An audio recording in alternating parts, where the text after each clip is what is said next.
Առաջին կառավարության նիստն է, ուզում եմ ևս մեկ անգամ բոլորի շնորհավորել ընտրությունների առիթով և ընդգծել, որ մեր հիմնական անելիքը, ինչպես և նախընտրական շրջանում առիթ ունեցել եմ ասելու, նոր որակի պետություն ստեղծելու մեր առաքելության շարունակությունն է և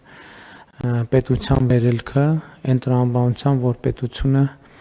մարդու, քաղաքացու անվտանգությունը, բարեկեցությունը ազատությունը ապահովելու միջոց է և մենք պետք է գործենք այդ տրամաբանությամբ, իհարկե մենք արդեն կսկսենք կառավարության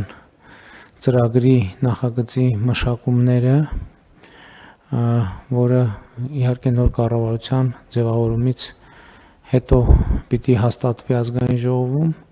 նաև այս ընթացքում կփորձենք ոչ ֆորմալ քննարկումներ ունենալ կառավարության և ապագա կառավարության անդամների կամ ավելի լայն շրջանակի հետ, որպեսզի մեր անելիքները, ռազմավարությունները նախորդող շրջանի աշխատանքի վերլուծություններ իրականացնենք և պլանավորենք, իհարկե լավ լուրն այն է, որ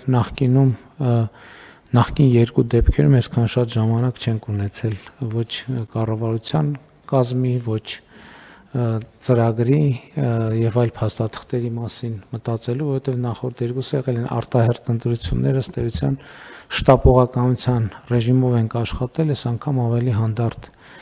ռեժիմով կաշխատենք,